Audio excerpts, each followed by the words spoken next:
주님 가르쳐 주신 기도하겠습니다. 하늘에 계신 우리 아버지여, 이름이 거룩히 여김을 받으시오며 나라가 임하시오며 뜻이 하늘에서 이루어진 것 같이 땅에서도 이루어지이다. 오늘 우리에게 일용할 양식을 주시옵고 우리가 우리에게 죄 지은 자를 사하여 준 것 같이 우리 죄를 사하여 주시옵고 우리를 시험에 들게 하지 마시옵고 다만 악에서 구하시옵소서. 나라와 권세와 영광이 아버지께 영원히 있사옵나이다. 아멘. 찬송가 191장입니다. 191장.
하나님, 우리 아버지, 세상살이 참 고단합니다만 그래도 파수꾼이 새벽을 기다림같이 하나님을 더 간절히 찾고 바라는 마음 주셔서 감사합니다.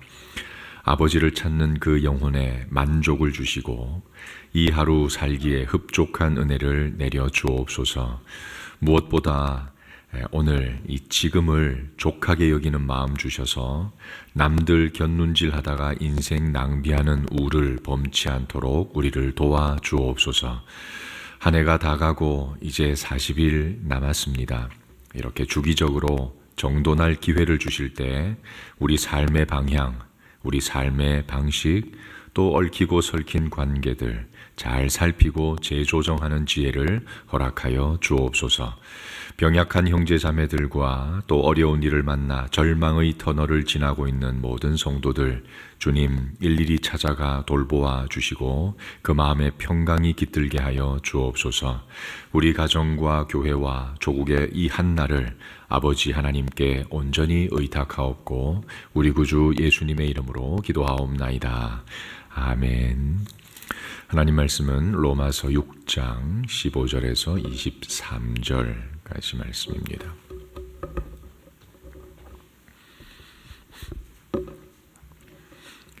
함께 읽겠습니다. 그런즉 어찌하리요 우리가 법 아래에 있지 아니하고 은혜 아래에 있으니 죄를 지으리요 그럴 수 없느니라. 너희 자신을 종으로 내주어 누구에게 순종하든지 그 순종함을 받는 자의 종이 되는 줄을 너희가 알지 못하느냐. 혹은 죄의 종으로 사망에 이르고 혹은 순종의 종으로 의에 이르느니라. 하나님께 감사하리로다. 너희가 본래 죄의 종이더니 너희에게 전하여 준 바 교훈의 본을 마음으로 순종하여 죄로부터 해방되어 의에게 종이 되었느니라. 너희 육신이 연약함으로 내가 사람의 예대로 말하노니 전에 너희가 너희 지체를 부정과 불법에 내주어 불법에 이른 것 같이 이제는 너희 지체를 의에게 종으로 내주어 거룩함에 이르라.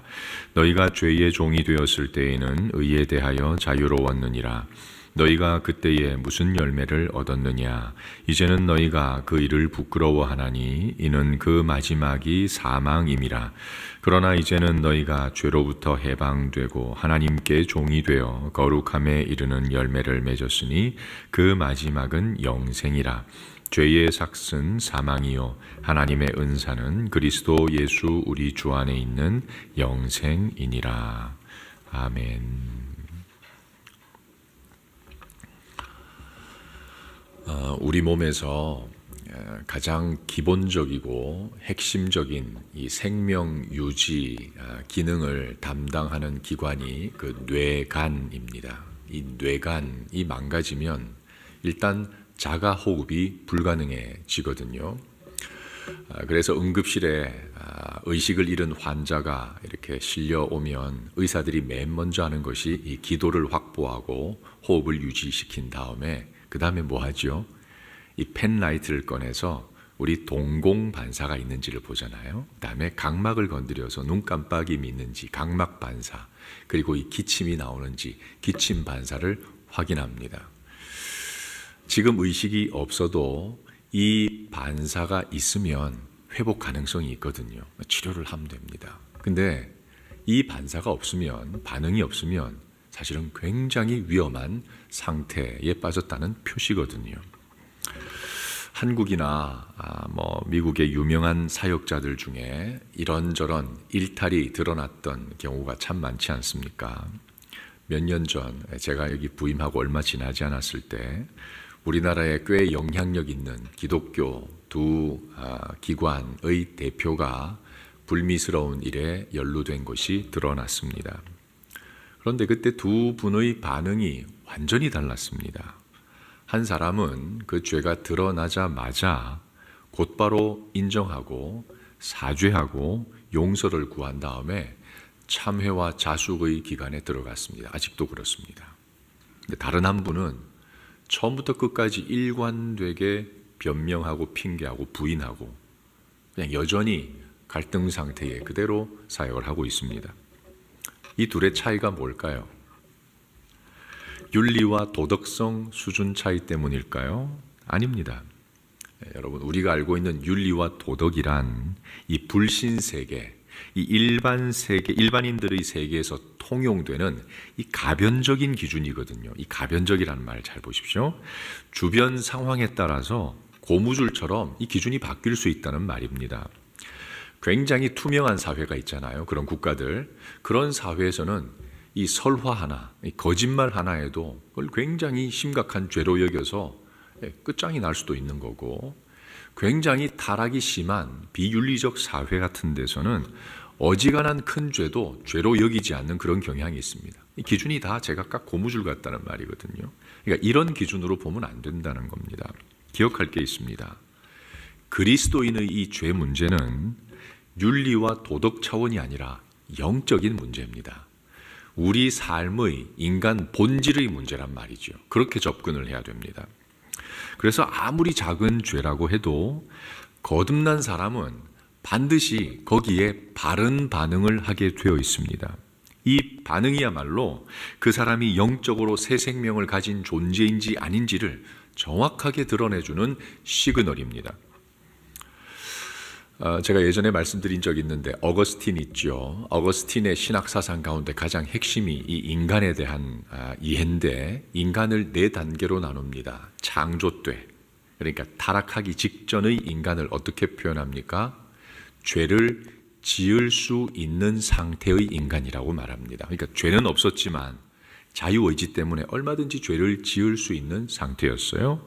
그 다음에 타락한 뒤에는 어떻게 됩니까? 모든 인간은 죄를 짓지 않을 수 없는 상태가 됐습니다. 타락해서 영적으로 시체 상태가 됐기 때문에 하는 모든 것이 몽땅 죄가 된 상태죠.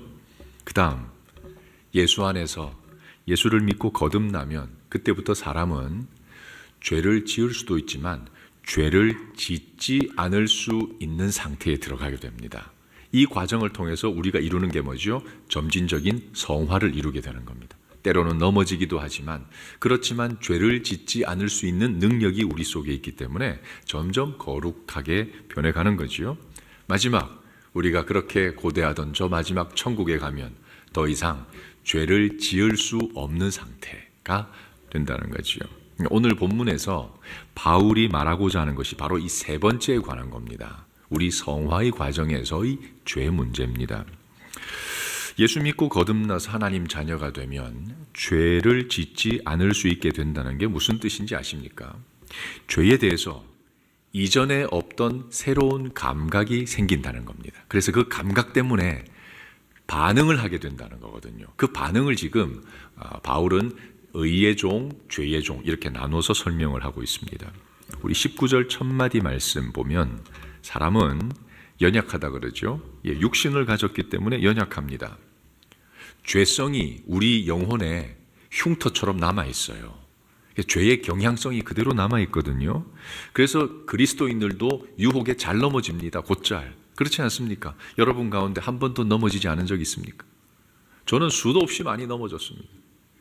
이게 우리의 이제 본성이거든요. 다윗 보십시오. 다윗은 하나님을 얼마나 사랑했는지 하나님의 이름이 모욕당하는 것이 견딜 수가 없어서 온 이스라엘 군대가 엄두를 내지 못하는 골리앗을 홀몸으로 맞상대했지 않습니까? 그만큼 하나님 사랑하는 사람이었어요. 그런데 간음죄에 빠지지 않습니까? 살인하지 않습니까? 죄는 일단 사람의 영혼을 마비시키는 힘이 있기 때문에 일정 기간 감각을 잘 못하게 만들어요. 그래서 자기도 잘 모르잖아요. 근데 나단이 와서 지적하죠. 너 죄를 지었어. 그때 다윗이 어떻게 반응을 합니까? 이런 반구 핑계하지 않습니다. 변명하지 않습니다. 내가 죄인입니다라고 그대로 자복하고 옷을 찢고 통곡하면서 침상을 다 젖게 만들어버렸습니다. 왜 그랬을까요? 하늘 생명이 그 속에 깃들인 사람은요, 죄를 지적받으면 그 죄가 깨달아지면 감각이 되면 마치 동공반사하듯이 각막 반사하듯이 바로 즉각 반응하게 되어 있습니다. 이게 생명이 있다는 증거거든요. 그 역할을 누가 합니까? 그 역할을 우리 안에 계신 성령이 하시는 거거든요. 그래서 다윗이 시편 51편 11절에 보면 하나님 앞에 회개하면서 제일 간구했던 게 뭡니까? 강력하게 주의 성령을 내게서 거두지 마옵소서. 왜? 그분 떠나면 더 이상 죄를 감각할 방법이 없거든요. 죄를 지으면서도 그게 죄인 줄 몰라요. 오늘 본문에서 바울이 계속 사망을 얘기하는 이유가 바로 그겁니다. 사망은요, 시체는 감각이 없지 않습니까? 칼로 찌르든 간지름 태우든 뭐 감각이 없어요. 영적으로 살았냐 죽었냐? 이건 굉장히 중요한 문제입니다. 로마 시대 2000년 전이라고 오늘날보다 죄가 더했습니까? 덜했습니까? 아닙니다. 오늘이나 2000년 전이나 죄의 문제는 인류에게 똑같습니다. 오늘 뺨치게 타락했습니다. 하나님 없는 세상은요, 노아 때에도 타락이 극에 달했습니다. 오죽하면 하나님이 친히 당신의 손으로 세상을 멸하셨겠냐 말입니다. 아브라함 시대에 타락의 상징과도 같은 소돔과 고모라가 있었습니다. 그만큼 사람은요, 시대를 막론하고 타락할 수밖에 없어요. 왜? 하나님을 떠나 생명이 그 속에 없기 때문에 그렇습니다. 그게 바로 오늘 바울이 말하고 있는 죄의 종이 된 상태입니다. 죄의 종이기 때문에 죄를 지을 수밖에 없는 것. 그런데 예수님이 십자가에서 인간의 모든 죄값을 다 치렀다는 소식, 굿 뉴스가 이 세상에 들려졌습니다. 이 복음이 내 안에 들어와 주인의 자리에 딱 자리 잡으면 그때부터 이전에 없던 새로운 경험을 하게 됩니다. 그게 뭡니까? 더 이상 남의 죄를 보지 않습니다. 더 이상 저 타락한 세상의 죄에 대해서 막 울그락불그락 하지 않아요. 누구에 대해서요? 나 자신의 죄에 대해서 굉장히 민감해집니다. 예민해집니다. 작은 말 한마디, 작은 실수에도 그렇게 통곡하고 아파합니다. 왜? 불편함이 막 올라오거든요. 성령이 굉장한 민감한 영이시기 때문에 우리를 가만히 두지 않습니다. 결국 죄에 대한 감각이 없으면 아무리 잘 살아도 바리새인들처럼 아무리 겉으로 거룩해 보여도 그 끝은 절망입니다. 사울 한번 보십시오. 여러분, 사울은요, 솔직히 다윗과 비교하면 그의 행동은 죄라고 할 수도 없습니다. 안 그래요? 사무엘 대신 제사 드린 게 그렇게 큰 죄입니까? 가축을 조금 남긴 게 그렇게 죽을 죄입니까? 아니잖아요. 다윗은 간음에다가 살인까지 했습니다. 근데 사울에게 한 가지 놀라운 장면이 있죠. 매사 끝까지 핑계와 변명으로 일관한다는 거예요. 내가 잘못했다는 감각조차 없습니다.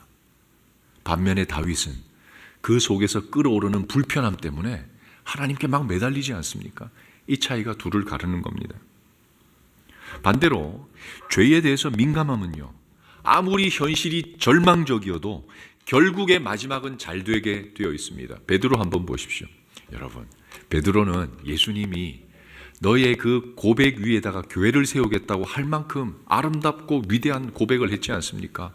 그런데 나중에 예수님을 전면적으로 부인해버렸습니다. 그것도 저주까지 섞어서.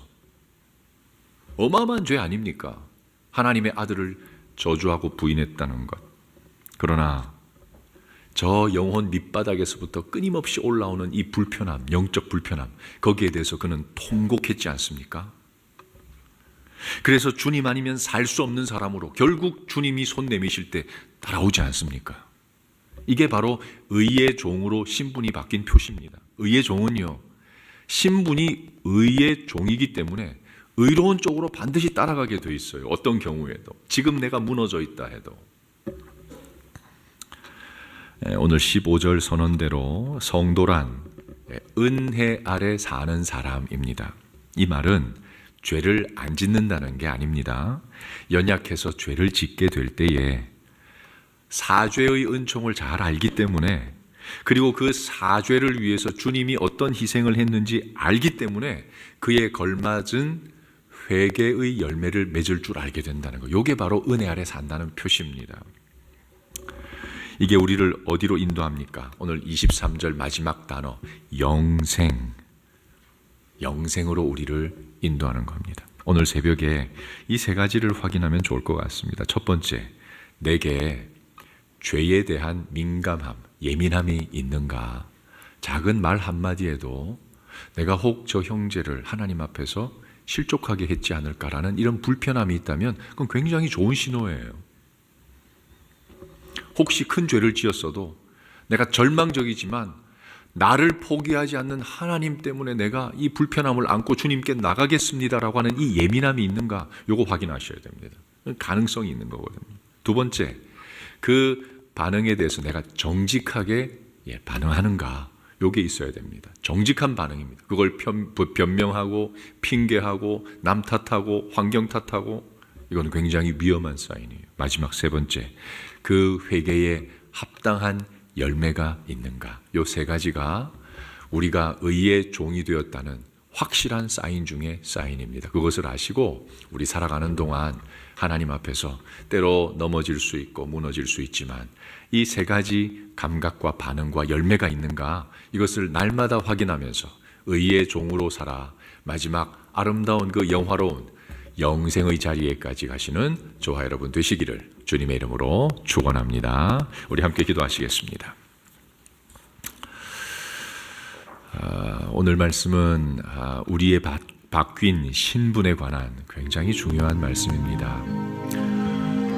저 세상은 본래 죄이기 때문에 거기에 대해서 우리가 핏대를 세울 필요가 별로 없습니다. 우리 자신에 대해서 잘 보셔야 돼요.